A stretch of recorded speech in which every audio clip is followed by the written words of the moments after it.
intro does not fail to get me revved up for another edition of Seconds Out Live. I'm not alone in this venture. Joining myself, Ayman Khan, is Josh Foden, as you mentioned just off camera. Josh Hart, of course, answering the call of the Warrior, whether that be in book form or in the form of joining to co-host Seconds Out Live. Josh, you good?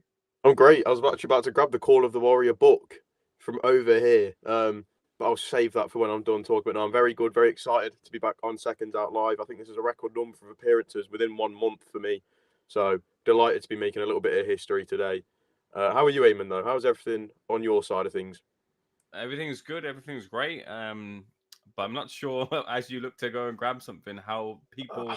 Well, I am pretty sure. Hold Here on. you go. There it is. And that was a Christmas gift from the from Gareth A. Davis, right? Yeah, he signed it for me and everything. Do you Hmm. want me to read what he... Oh, he's froze. Oh, he's froze right at the important bit. Oh, you're joking. Have we lost him? It has, hasn't it? Have we Oh, gone? you're I think back. we're still here. We're back. We're back. Yeah. Not back in black, back in technical. And I know that there are some black and white photos in there, but someone who was back in the ring, yeah, was Mike Tyson. A form of Mike Tyson was in the ring, not the Mike Tyson of the clips of the past. For us, of course, Josh, where the generations past, didn't quite get to see Mike Tyson in his pomp, going all the way up to the top and knocking out many a foe, a fierce man who he beat many before they even got into the ring with him.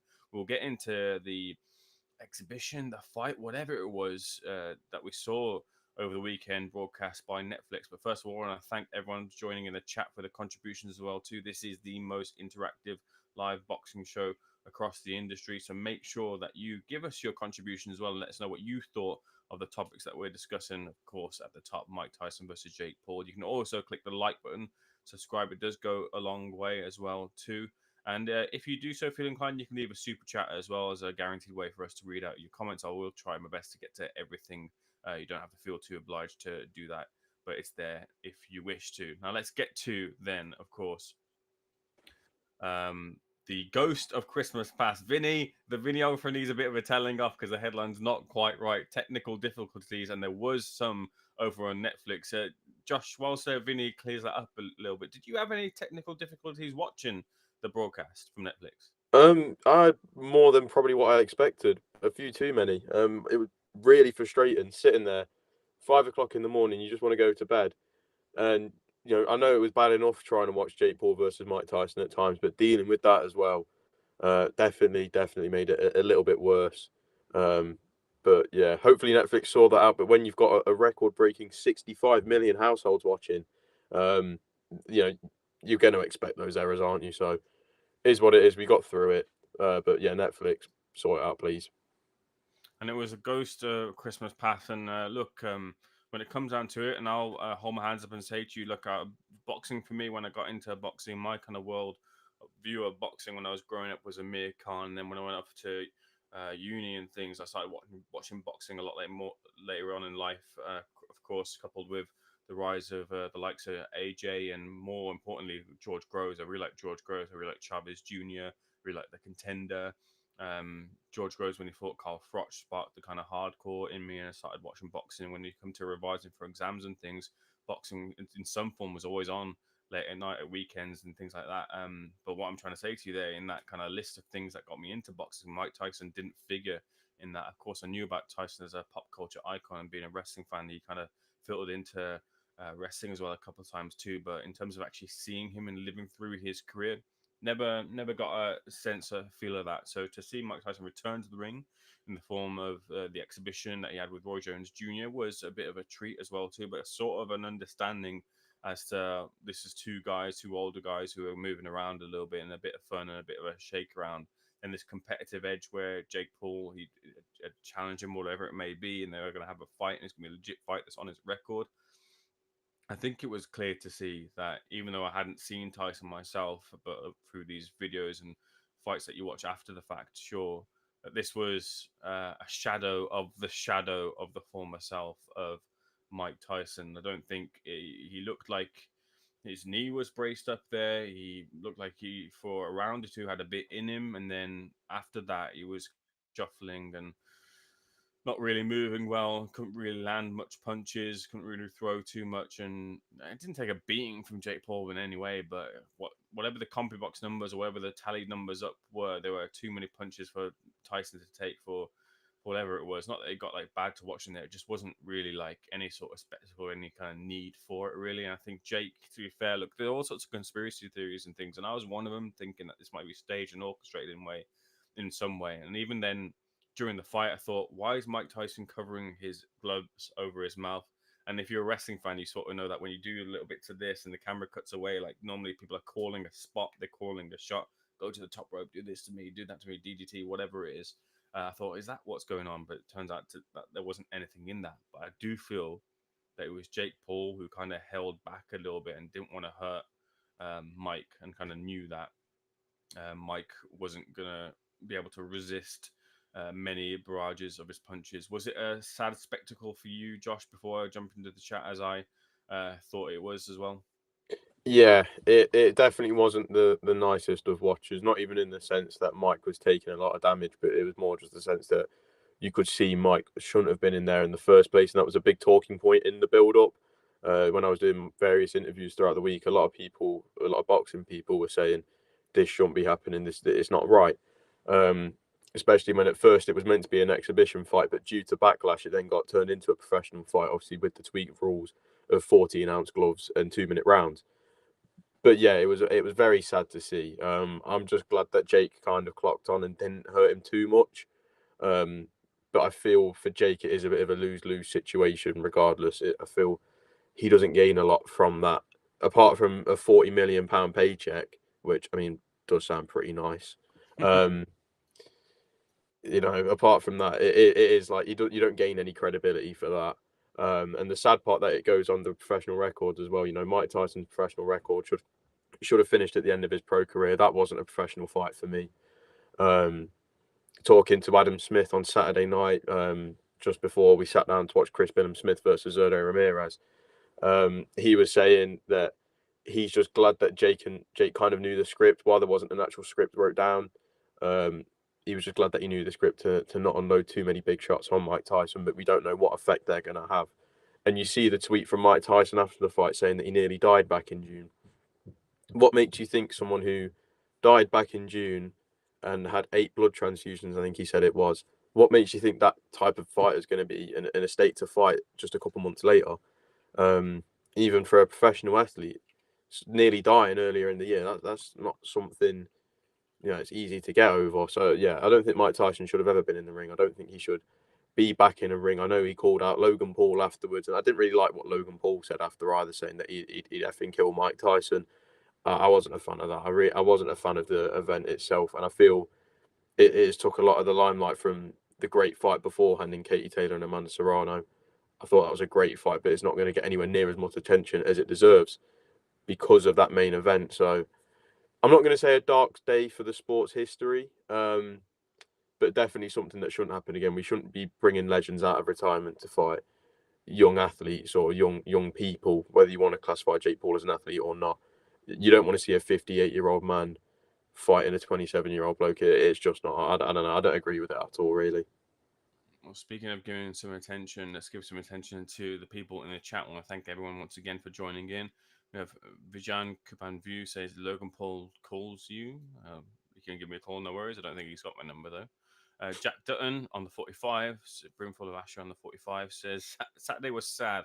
What a waste of time. I want to ask a question to the chat here, actually. If you're a Netflix subscriber and you're not paying anything additional on your Netflix subscription to watch the event, do you feel that you've lost something apart from the time that you've given? Do you feel hoodwinked in some way because you've not paid for anything on top of what you saw? It was a almost free additional event there. So do you feel ripped off in that way? Let me know. Ainsley Shannon says, farce all the way. Jake Paul could have stopped him at any time. Cardinal Samuels, fight Tank or somebody who's in their prime. I don't think Jake Paul will do that unless he means me, which I'm definitely not going to do that. Shannon Briggs wants all the smoke. Shannon Briggs does, and I think someone like Shannon Briggs is probably a lot more fit and in tune I think Talksport were talking about the idea of Scott Welsh, who's still keeps himself active as well too, and that Jake wouldn't be able to handle someone like Scott, who's similarly, of course, retired, and of a previous generation, but Jake wouldn't go anywhere near, and I would be inclined to agree. Jack also says Carl Froch is saying he will fight him. This is another byproduct of this. Like a lot of people in the industry, specifically former fighters, will bash this, but what they're really kind of saying is like, give me a little bit of the rub here, Jake, and you know what? If you're looking for an opponent, I'll be happy to step in and get a bag as well. Do you see it that way as well, Josh? That look, a lot of people, especially the ex fighters, maybe to a degree, wanna kind of they want to throw eggs at it, but they also want to be involved a little bit. Oh yeah, they definitely want a slice of the pie. When Jake Paul fights, you know that there's going to be a hefty paycheck going around.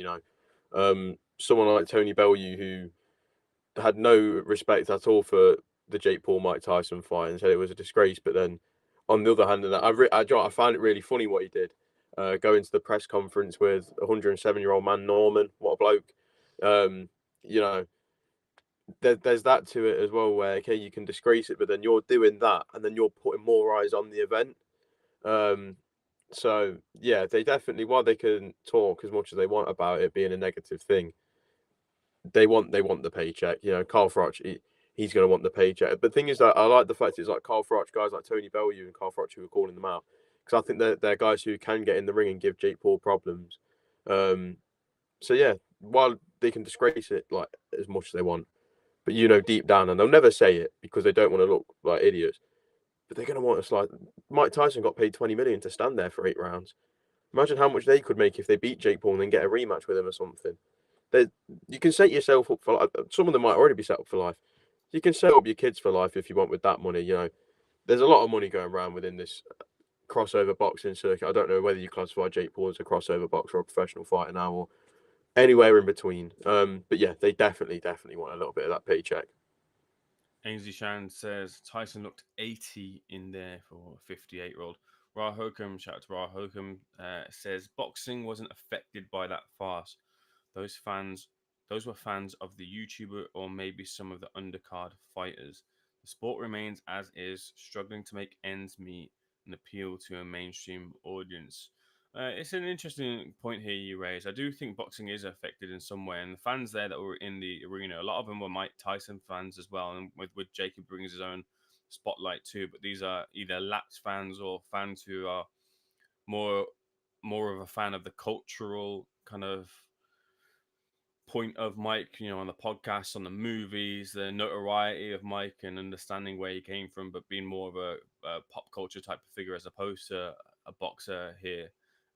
Boxing not being affected by that, I'm not too sure because Netflix, if they're going to continue, and I think boxing fans would probably want Netflix to continue in some form, considering how big of a broadcaster it is essentially the new mainstream. The mainstream was before the traditional TV channels. They're moving on to the likes of Sky now, but with the way that things are changing and these apps and such, that's the new mainstream. Clearly, with the amount of eyes that they brought onto the sport with the households and the figure, it's a huge number, and that was I think still a number that's below what they wanted to hit for it. But those are astronomical when you put it into the context of what boxing is figuring these days.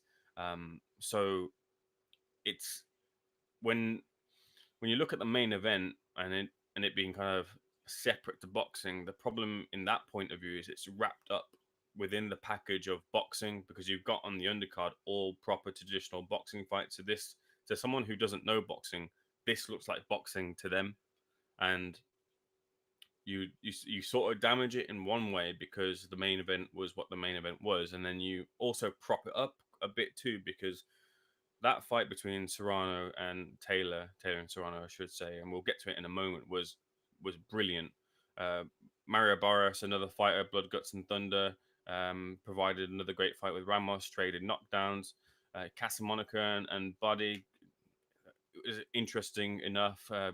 Shushu Carrington was on there, another hot prospect. You've given those opportunities for fighters who are probably never going to get that level of spotlight ever again.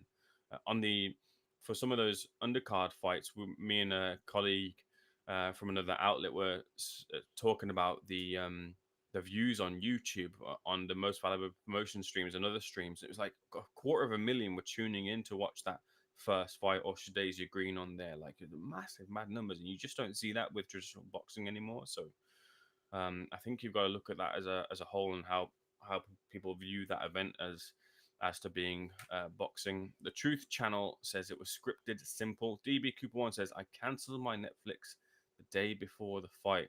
Shame on those C-suite execs for putting that shite on. Thunder Road, is that a new video montage with the intro? Vinny, is it a new video montage in the intro? I was too busy bopping my head along to the music, so you'll have to remind me. Vinny says, nope, you've just not been paying attention, Thunder Road. Where's the little dap up as well too? Need the shout out for the thumbs up as well from Thunder Road, but good to see you nonetheless. Oh yeah, we've got got the golf/emo feat the local not uni. Oh, we're gonna finish that bit. Let's be having you, lads. Let's be having you indeed.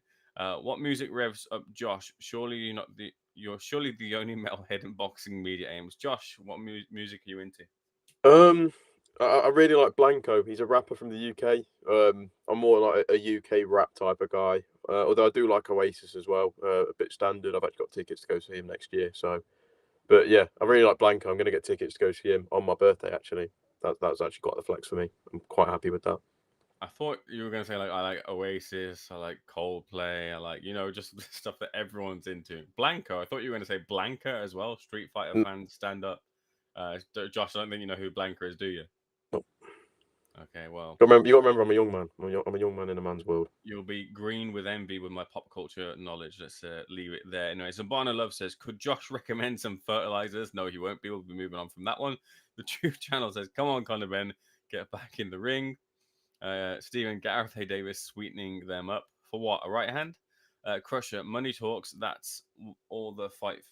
That's all the fight fixed was about.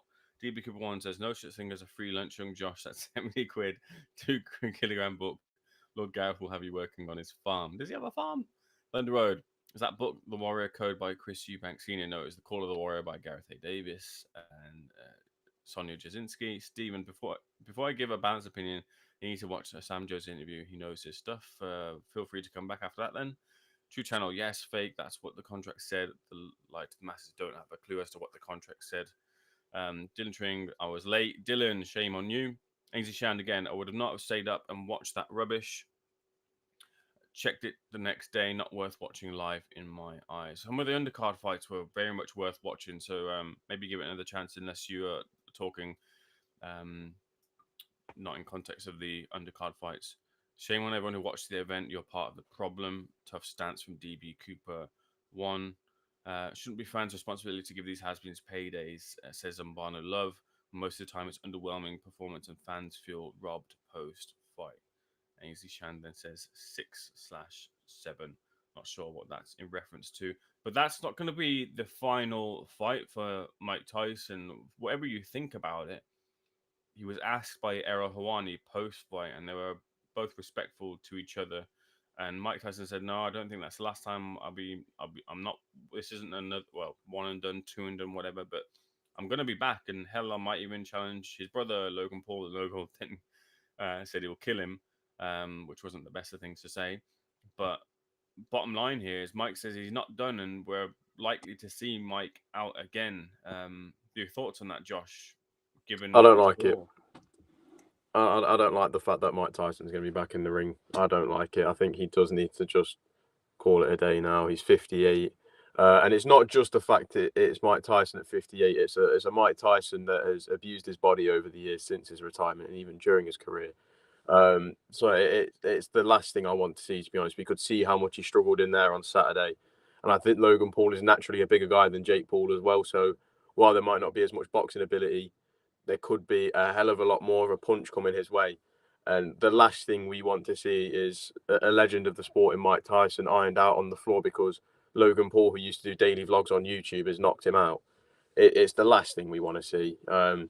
If Mike Tyson can hear this, please don't get back in the ring.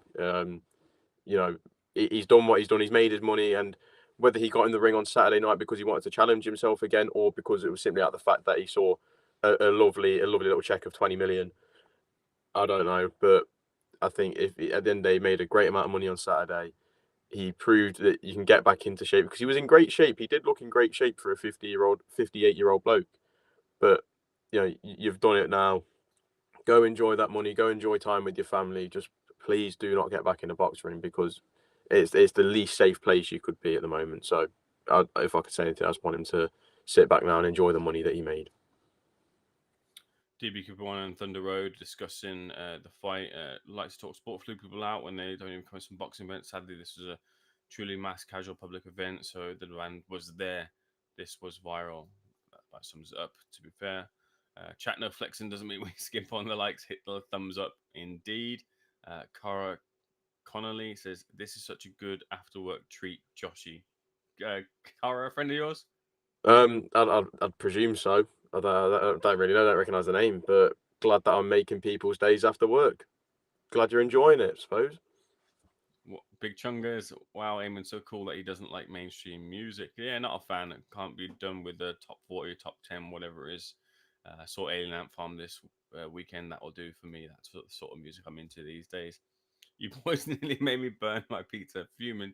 You can like just listen to the show off your phone and things like that. You can take us with you. We're portable. By all means, after pizza as well too. Pizza is like my top favorite food, even when I'm dieting. Like I'm always craving a pizza, like I am right now. So make sure the pizza is done perfect soon, and just keep us on in the background, and then you can come back in. By all means, take your time with the pizza. Steven says Mike Tyson will be wheeled out to fight Logan Paul next. Contract, eye contract. If you know, you know. I have no idea. I watched the Katie Taylor fight instead. Cara Connolly said, we don't, they can't confirm or can deny.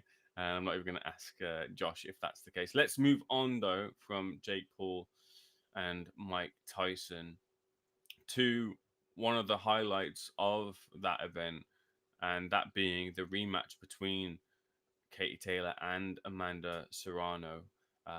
It was an excellent, excellent fight, one that delivered to a lot of the hype and the first fight that I put on as well. It really kind of carried over into the second one, and it was a close fight. A lot of people kind of seem to feel, and especially Amanda Serrano's team, a lot of kind of ill will, first of all, because they felt like Katie Taylor was deliberate with the headbutts, and that they'd only suffered cuts in their career because of Katie Taylor, and there was just the 1 point deducted from their point of view.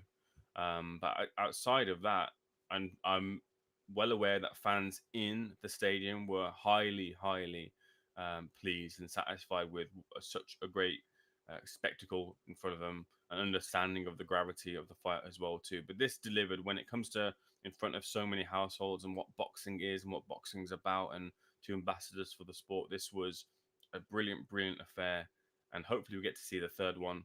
Did the right woman win for you, Josh? I'm gonna say no, but it's not a robbery in my opinion. I do think Amanda Serrano won that last fight.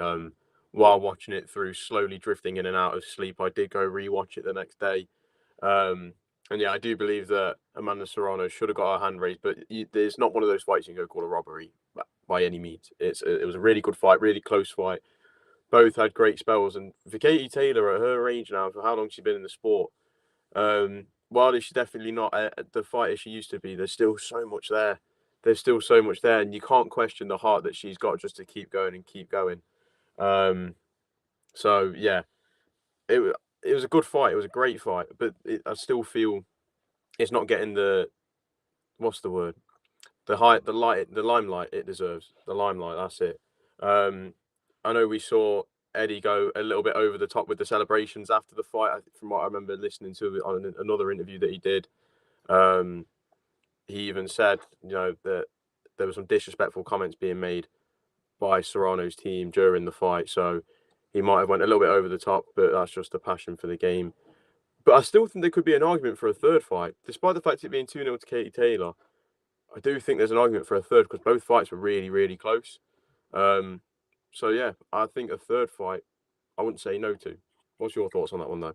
So the third fight, though, let me throw this back to you, Josh. Mm-hmm.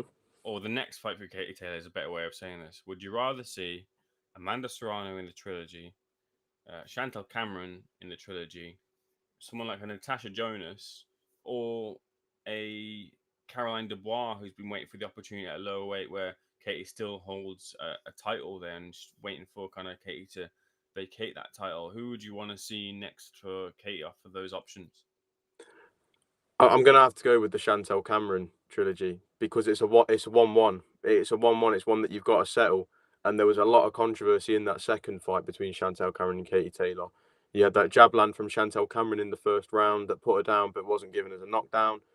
There's there's a hell of a lot that needs to be done there.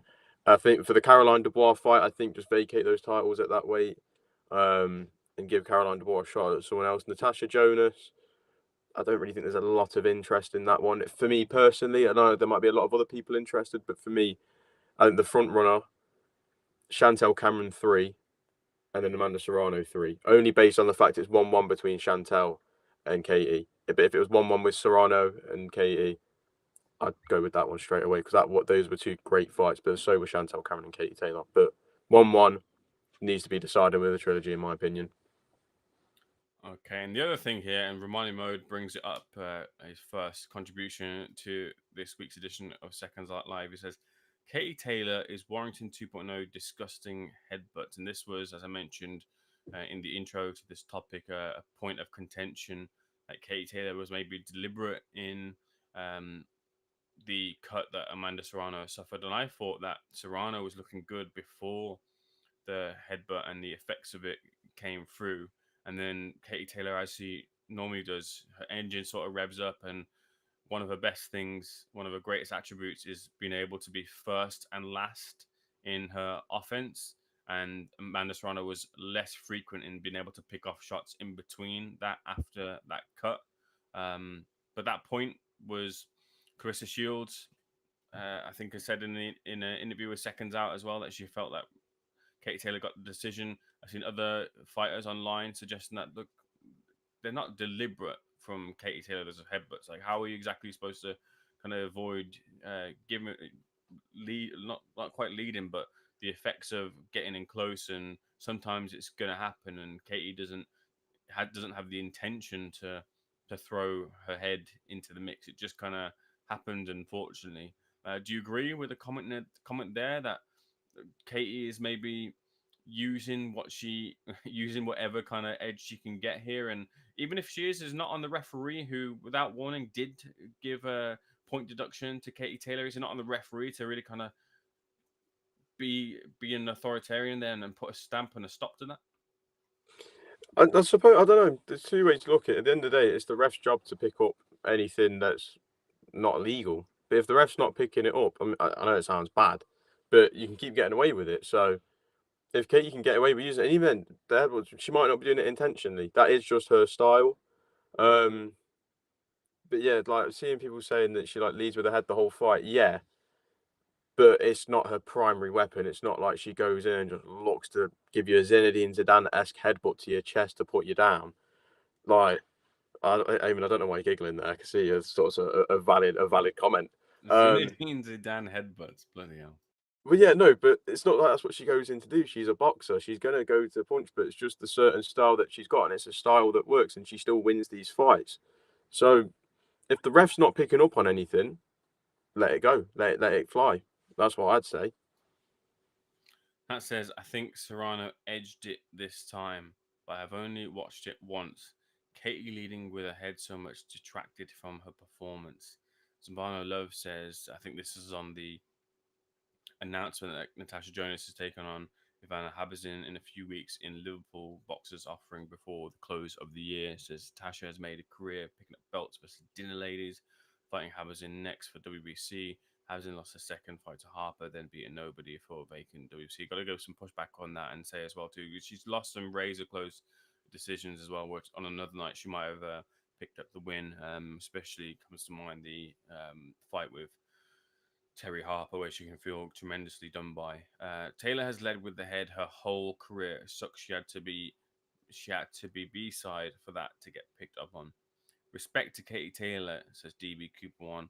We're putting on our finest Josh Warrington tribute act. A jab will take you around the world, but use of head will take you to Mars. Warrington does the same, even if it's not intentional, doesn't make it right. Bad cut can ruin not just fight but career. Fair enough. Those are the views of the chat on Katie Taylor versus Amanda Serrano.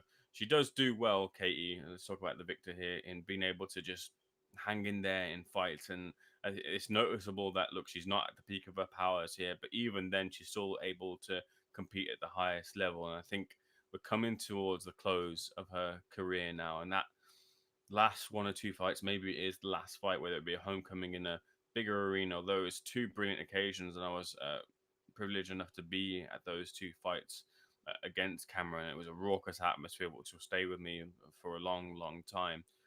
Is deserving, I believe, Katie is of a bigger venue and maybe that homecoming fight. And I would say personally that Serrano is probably the lead for that fight. It's a trilogy fight, as would Chantel Cameron would be as well. But maybe Katie might fancy a little bit more of a just a rougher and tumble, rougher and ready kind of entertaining scrap. Cameron was that, but I just think that the Taylor and Serrano sort of fight was a bit more exciting, a bit more kind of had a bit more to it than the Cameron fights did. Um, it's more of a Gatti Ward kind of replication of a fight more than what Cameron just kind of walking Katie Taylor down and Katie just kind of like fight off her basically. Especially then added into the mix that it's another iteration of Ireland and Puerto Rico, two sections of fans that really kind of get behind um, their fans, whereas when it was in the three arena, it was just basically KTA fans and then a couple for Chantel Cameron. So I would love to see that third fight again. I'd love to see the fight with Chantel Cameron again. I'm not saying I wouldn't, but I'd have Serrano, especially with, and I've got to double check this, but was it not said in the post fight that Katie had mentioned that if they do a third fight between the two of them, that they've agreed that they would fight at 3 minutes as opposed to two? I'll have to double check that. Maybe in my malaise early in the morning when I was waking up to help assist the team, I might have misheard that. But I will double check that being the case, and that adds another element to it as well too. If that one would be at 3 minutes. But let's move on to our third topic of the evening, and it is the gentleman Chris Billam-Smith roughed up in Riyadh. Chris Billam-Smith, a lot of goodwill and someone who's really maximized his potential in the sport and was looking to unify the cruiserweight division by taking on Zurdo Ramirez after having kind of dealt with the domestic scene or the domestic rivals that he had in the former gym mate Lawrence Okoli, and then his former conqueror Richard Riakporhe, who was able to settle the score and even it up by defeating Richard Riakporhe on sort of away soil, still over in the UK, but at Crystal Palace, Richard Riakporhe's team that he supports. He then went over though to Saudi Arabia, and look, I backed Chris Billam-Smith. I thought Chris was the fully fledged cruiserweight here in the fight, and that would show. I wasn't convinced that more so that Zurdo Ramirez was yet a fully fledged cruiserweight, but Zurdo Ramirez was brilliant in that fight, and he did he made Chris to look like that he wasn't on his level in the fight. I think being kind of brutally honest there, that's how the fight sort of played out. I think Chris will feel, and I imagine so. Look, judging by Chris's recent performances, that won't be the full reflection of Chris. And I think Shane McGuigan's come out on social media and said Chris had broke his hand and damaged his rib. That contributed to Chris not being that full reflection of himself. I'd like to know just in terms of context as to when that broken hand was and how it affected the fight. Not casting aspersions, that's not the case. Just so I would like to build the picture of what it meant and why it stopped Chris being Chris himself. But a lot of credit has to be given to Zurdo as being a large reason as to why Chris wasn't the Chris of himself, who was able to turn him, the combinations. And Chris as well, like I mentioned with Katie Taylor, is good at being first and last.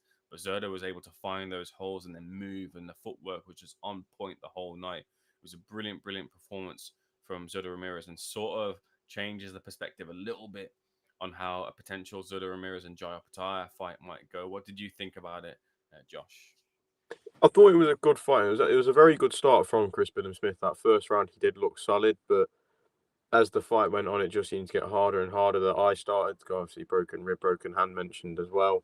But I don't really think you can be too gutted in the position of Chris Billam-Smith, where there were times when you weren't even sure whether you'd win a British title or a European title or even get a chance to fight for a world title. And he is someone that has, like you said, maximised his potential and got himself to the highest level of the sport and headline in Riyadh. It's an achievement in itself. So it's there's not really too much downside to it, in my opinion, for Chris, apart from losing that world title. But he can come back to the UK. I'm sure he can work his way back up to another world title shot because we know what he can do now. He knows what he can do. In terms of Zurdo, though, it was a great performance. I do feel the scorecards were a little bit too close, in my opinion. I had it a little bit wider. And yeah, I'd love to see Zurdo versus Opetaya next. I think that is a great fight to make. For Chris Billam-Smith, I'd like to see what he does in how he comes back now. I'd like to see what level they take him to.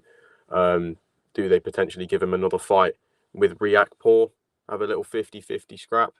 But going into the fight as well, I did back Chris Billam-Smith. I kind of thought he had the style, and Zurdo didn't exactly look in the best shape to me. Obviously, that's just going from the outside, just looking from here. But it showed that he's got it all, and I do think he has the potential to give a very, very, very tough fight to Jai Opetaya. What about Jack Massey for CBS? Bit of a rivalry, bit of a bad blood between the two of them.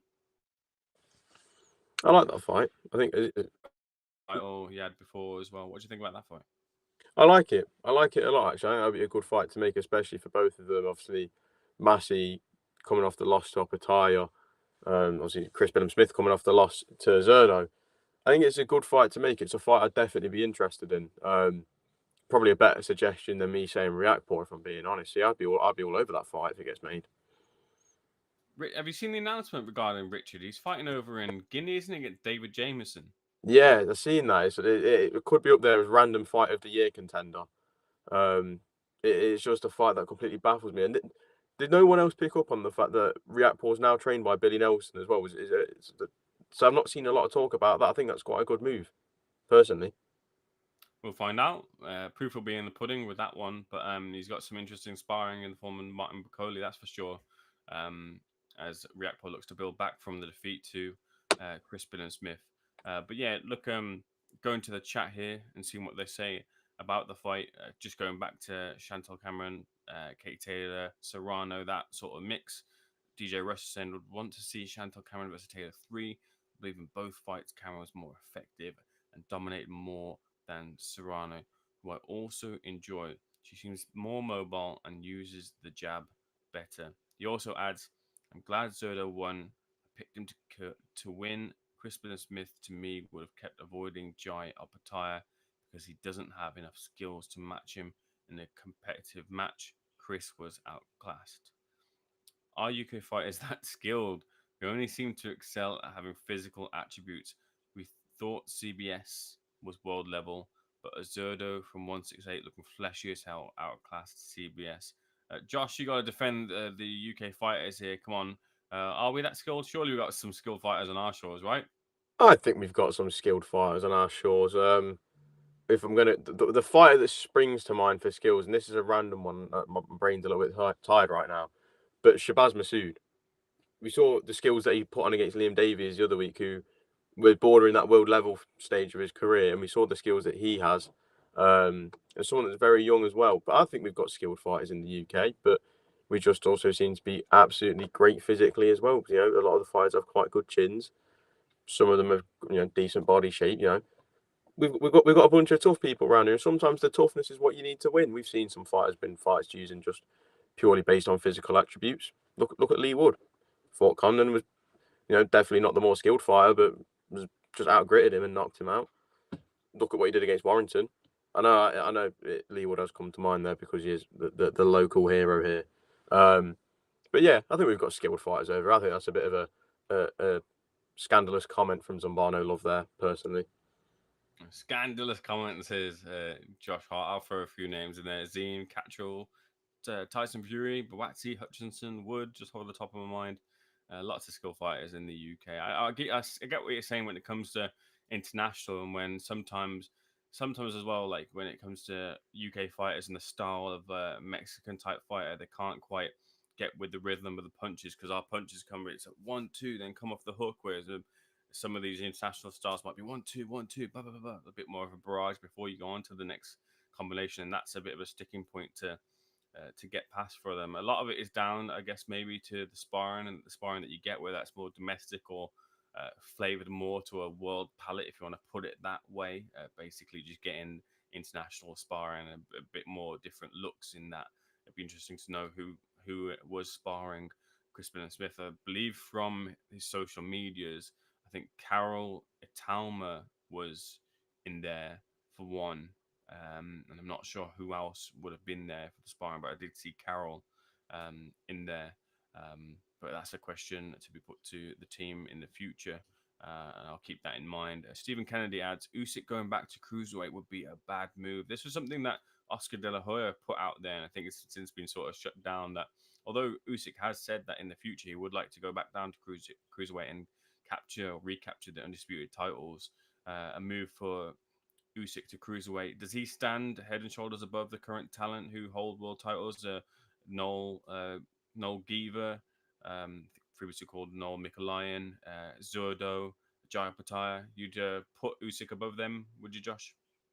Yeah, I think that's pretty self-explanatory. The only fight there that I would like to see, I wouldn't mind seeing Opataya versus Usyk. I do think that'd be an interesting fight to watch, but we could be getting to the stage where that might become a fantasy fight. We don't really know what Usyk's going to do after a rematch with Tyson Fury, and that's the only focus we should really have right now when talking about Usyk.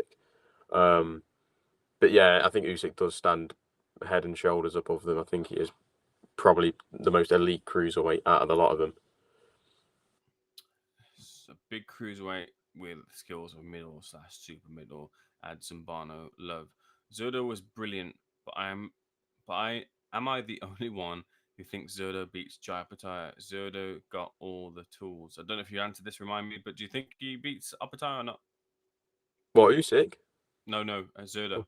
Oh, Zurdo, no, no, I don't think so. I don't think so. No, I think Opataya might just have that a little bit too much for him. But then again, we've seen when Opataya fought Bradis, the only two times he's fought him, they've been his toughest fights. Whereas when he was fighting the likes of Jordan Thompson, Ellis Sorrow, he found it a lot easier. I think the Jack Massey fight was a bit more of a tougher one. I'd say it's a step up from the likes of Jordan Thompson and Ellis Sorrow.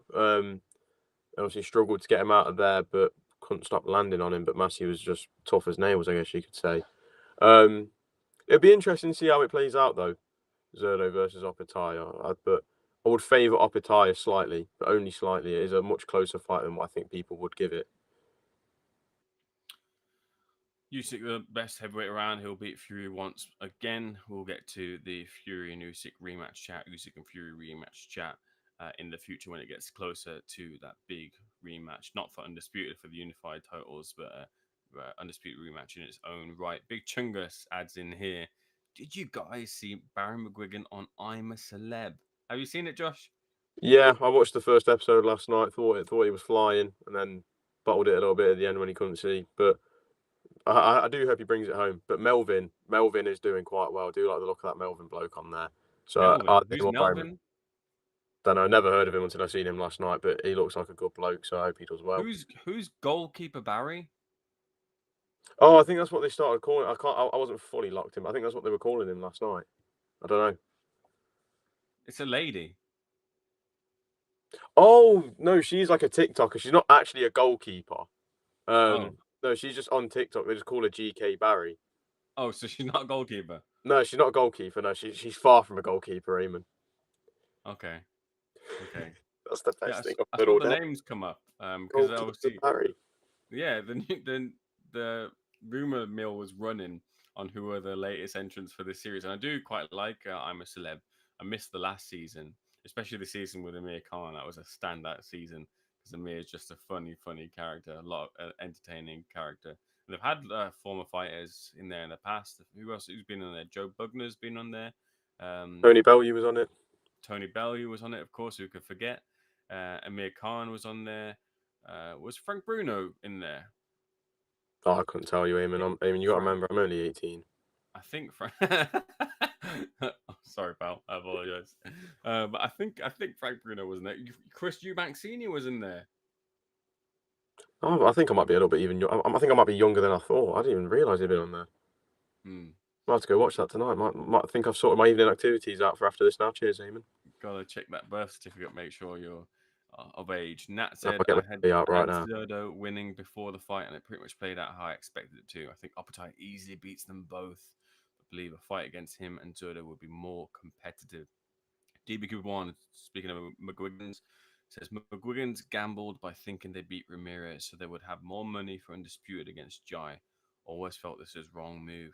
At least losing to Jai gets you more credit. What else have we got here? DB Cooper One also adds, "Where's Mister Flexing? The streets are saying he's pulled a sickie. Hopped on a flight to Riyadh um, to interview for the Ring magazine. You'd be a fool not to apply, Ayman. No, don't think that's the case. And Danny, I believe, didn't catch Jake Paul versus Mike Tyson, so left it to the two gentlemen on the team who had seen the fight, who would comment more freely on it, having watched it for what it was. So that's why Danny's not here this week. Steven says, no school fighters in Britain. Fran Lomachenko, Hennessy, and Fury Fury would like a word with some bond love. Maybe you could set up that meeting between the three of those. DB Cooper One says, such a shame Matchroom don't employ Dev Sani. Want to hop on the brink anyway into a cold night in Stoke. And let's see how he does against Shabazz Masood, like the hype Telford's Liam Davis. Hey, Liam Davis will bounce back. Fully believe that. I think Liam Davis is a good fighter. Shabazz Masood just showed the skills on the night, and there wasn't much adaptation from Liam on that night. But I still think he's a real good fighter, and there's not too many of that sort of style. Either that way or the weight above, where it seems to be that Liam Davis is moving to. So in a fight against another fighter where it's going to be a fight, you can't write off Liam Davis from winning that sort of thing. If it ever kind of lays down or comes down to that, the idea of Liam Davis versus Ottobek Kolmotov, or Liam Davis versus Nick Ball as well too, which is an in-house fight for Queensbury, is an exciting one. So definitely don't Liam write off Liam Davis. But yeah, I'm definitely also on board for Inoue to Stoke against Shabazz Masood. Would be a crazy occasion to see Inoue back on the streets I used to roam. I was actually, oh, you've taken me back now. I went to Stoke the other weekend to see my mate, and I was driving around some of the streets where I used to live, and it was proper nostalgia. And obviously, Mike Tyson with Jake Paul was nostalgia. You can't beat a little bit of a nostalgia every now and again. JJ Russ says, "Do you guys believe not just skill, but in terms of casuals in the US or across the world? Don't know who a lot of UK fighters are. I do because I'm a hardcore boxing fan and know multiple fighters. Yeah, I think it's a little bit.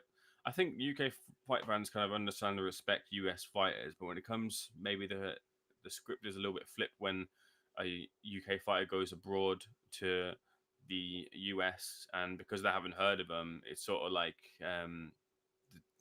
maybe write off a little bit of how good that they are. I do get the sense of that a little bit, and but fight fans are a lot more in tune with the hardcore element and keep tabs on a lot of fighters. You feel the same way, Josh? Sorry, say that again. I was like that a little bit there.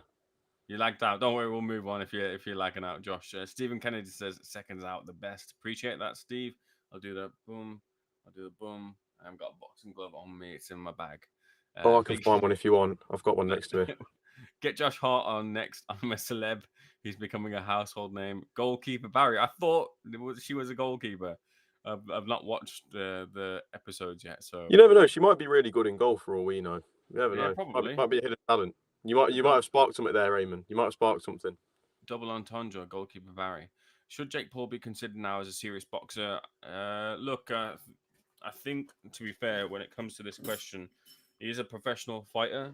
How skilled he is another thing, but I don't think he should be written off as not being a serious boxer in the same way that some people write off kind of area level champions or fighters who don't get to that point but contest around that level. I think he is that sort of level of fighter here. You can't take him as an elite level fighter, as he's once said in the past, but a traditional a fighter in the professional sense, sure. Someone who could get better, sure. And someone who could have fights with other fighters who are in and around that scene and maybe capture some form of title, sure. You've got the likes of Paul Bamber as well too, who's of that scene, who's now fighting for a WBA gold title, which I believe if he wins gets him ranked within the WBA rankings for a title, which may be a way in which Jake Paul fights for a title of some form. And I think, was it the WBO or WBA tweeted out that they'd love to see Jake Paul versus Julio Cesar Chavez Jr. for some form of title as well. That seems to be the way that it's going, that they're trying to get Jake Paul in some form of world title contention or even win a world title. Do remember as well, when it came to Fury versus Jake Paul, there was the talk from the WBC that the winner will be ranked in the top 20, was it? And then it was Fury who won, and he ended up being ranked number 38. Maybe they wanted Jake Paul, or were hoping to see Jake Paul higher up in the rankings and getting the victory as well. Anyway, moving on. DB Cooper 1. Amir Khan robbing the strawberries and cream was TV gold. No one in the history of that show had the balls to do that till him. Yeah, it was worth a world title of its own. Dylan Tring kind of talk whatever you'd like. Danny Flexen didn't watch the fight. Redeemed himself. What a man. True boxing hardcore. Give him the keys to your call. If you behave, Big Chungus tells Dylan Tring. I believe Usyk is kind of Evander Holyfield of this era. He came up from cruiserweight like him and beats the best heavyweights from this current era. Let's move on. I will come back to some of the other chats before we end this week's edition of Seconds Out Live. And it is the final topic.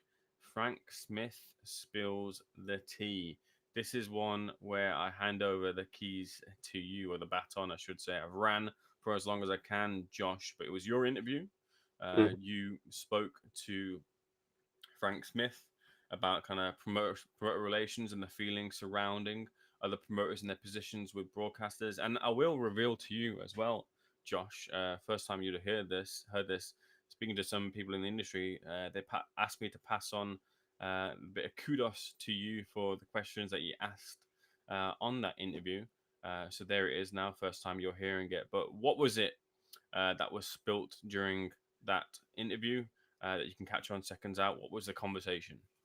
Well, we'll go to the clip out that we did, and we actually published a separate video highlighting all the talk about the broadcaster relationships with certain promotions, in particular Boxer and Sky. And obviously, with the new move that we've seen announced a few weeks back now, with Frank Warren going to the Zone, I thought, as Frank, is there going to be a bit of a transitional period in boxing where we're going to see a lot of movement, and more looking at where will Boxer land, because we know that there's been a lot of talk of Boxer and Sky's relationship coming to an end, and a lot of criticism going on towards Boxer and Ben Shalom due to the lack of shows that we've seen this year. But I think it all really sparked from Joe Gallagher, and that's where the conversation really started. I asked Frank, Joe Gallagher's come out in an interview with Seconds Out and said that the way Natasha Jonas has been treated by Boxer is unacceptable. This is no way to treat a world champion. And he said, obviously, he tried to not comment on that as much as possible because he doesn't know the ins and outs. So I asked, what's going to happen then? Obviously, if Boxer run out and Sky decide to not extend the deal, what happens to these fighters who have been promised a lot of TV time? What happens to them if they can't find another TV deal? Frank came out and he said, well, listen, obviously, again, I don't know the deals, but it's not a good look for Ben Shalom, and especially with what's going on, and there's no stars at Boxer, is what he said to me. He said there's no stars. He said that Boxer have mismanaged Ben Whittaker completely. Fraser Clark has got to go on a massive rebuild now, and there's no stars, and there's nothing that's going to entice Sky to want to do the 4 years again that they've already put themselves through.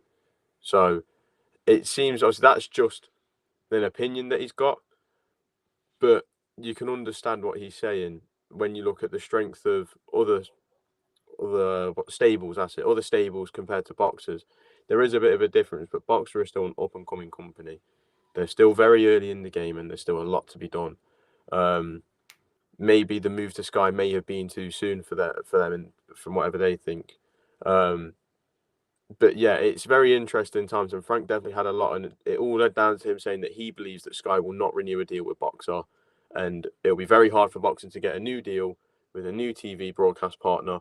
Is once you get sacked off from one in a sense, it's going to be very hard to get a new one. So it'll be very interesting to see what happens. But I do appreciate Frank's time there. Sat down with him for about half an hour over Zoom.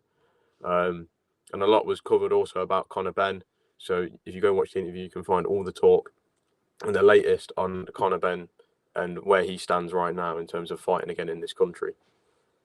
Yes, I appreciate it, Josh. It's very interesting, and it all kind of come out in the next few weeks and months as to what the position is when Frank Warren has recently moved over from TNT. Well, not officially just yet. I think that happens in April of next year, or at least next year at some point. But he's moved over to the Zone Boxer.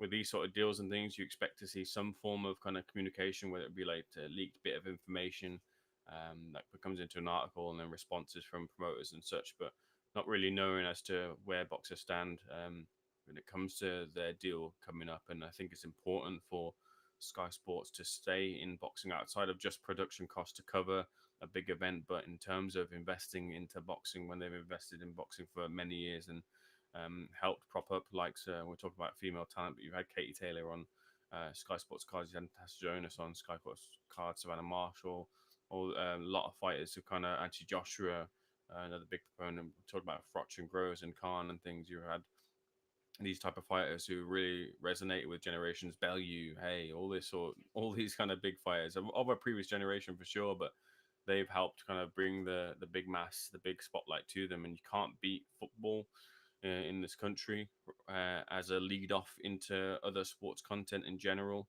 And they hold football rights at the moment, shared across with Amazon, who pick up a few football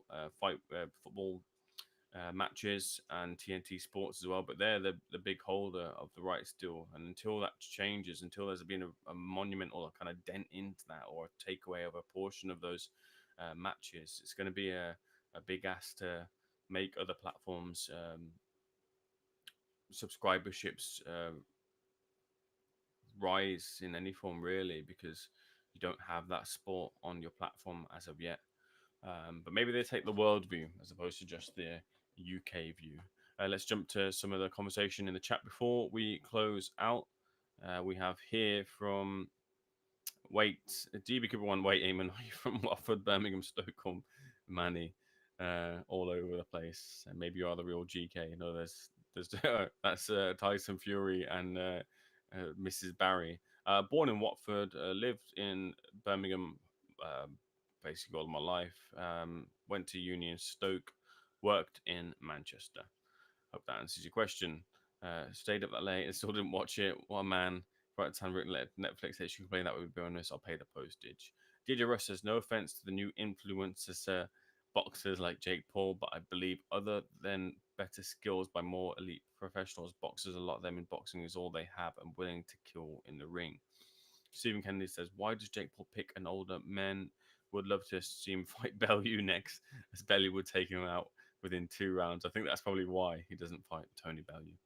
Zamana Love says, kind of weird how much hate Frank has for Shalom, saying he doesn't like how he does business, but didn't Team Ben hide his first field test from Eubank Jr.? Don't know that for certain. Who also lost another brother recently. DJ Russ says, do you believe Frank Warren has made the best investments in heavyweight division? He has the best future heavyweight fighters and won't have to rely on one person like Eddie Hearn with AJ. That's a good question. Do you believe that Frank Warren has made the best investments in the heavyweight division? Best future heavyweight fighters. What do you think, Josh? Has Frank made smart investments, as Floyd Mayweather used to say? I'd say absolutely. I'd say when you look at the amount of heavyweights he's got in that stable at the moment, he's kind of covered all bases for now and then the near future and even the long term future. I think you can't really name anyone that's got a better heavyweight stable than him right now. He's got the control of the heavyweight division. He's actually got the heavyweight division in the palm of his hand.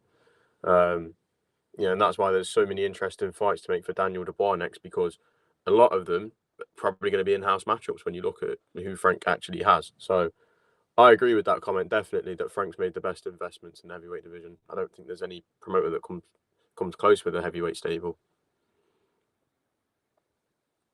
Damon, you're still muted. Yeah, it's interesting. Sorry, I appreciate you. A little tap on the shoulder there, Josh.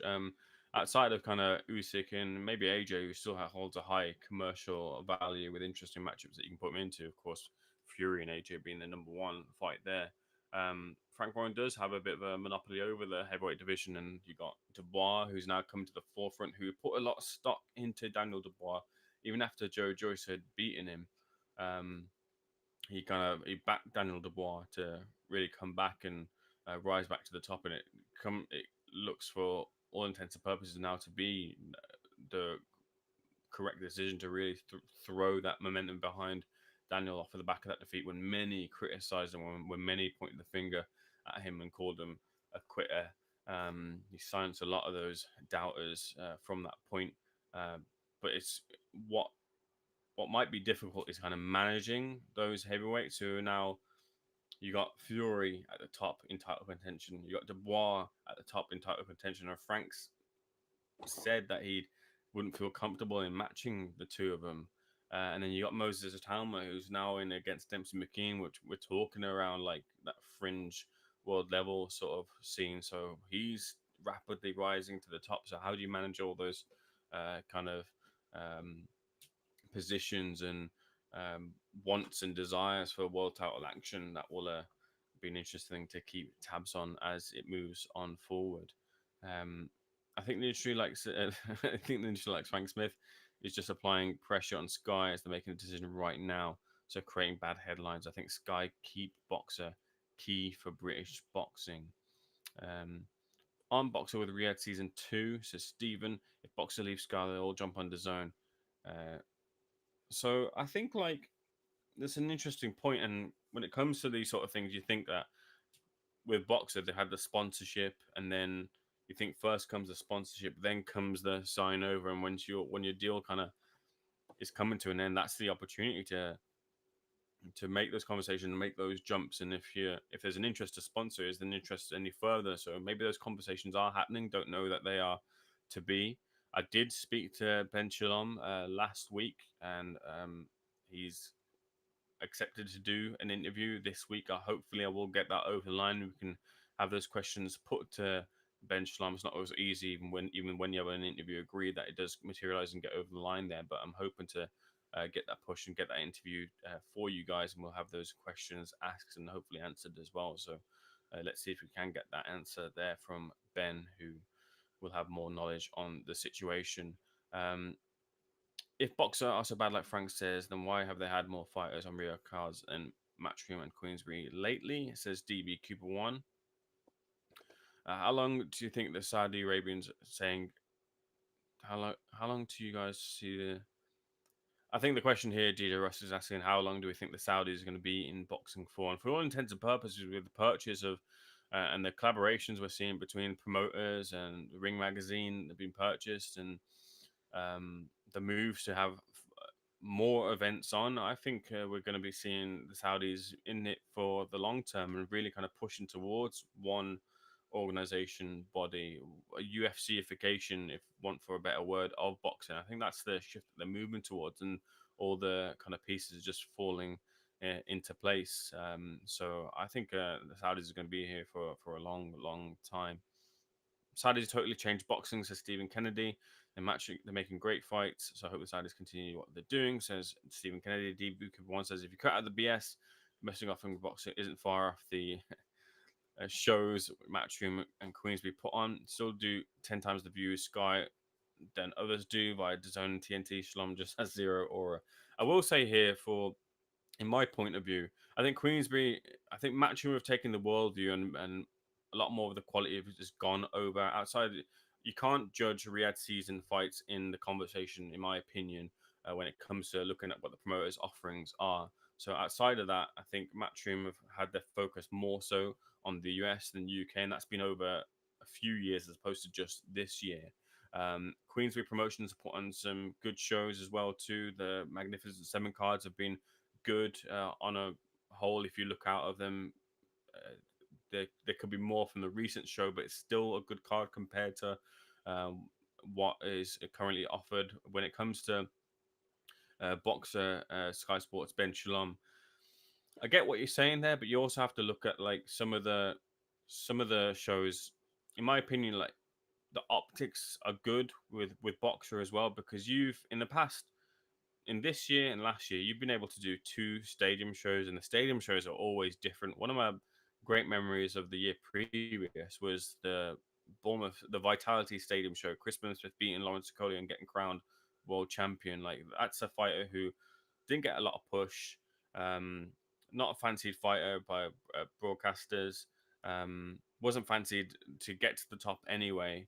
And then they've brought boxing to an area where boxing isn't at the forefront either. In the summer, in the heat, in a stadium which just filled out, packed to the rafters.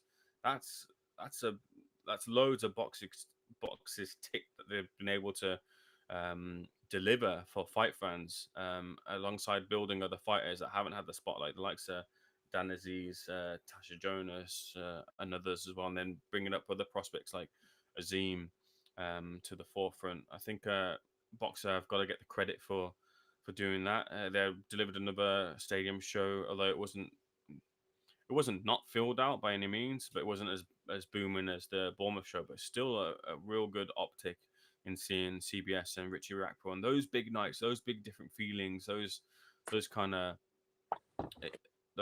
fight nights have been missing, I think, from Matchroom and Queensbury outside of the Riyadh season of fights. So Boxer have got to get some credit for delivering those nights, I think.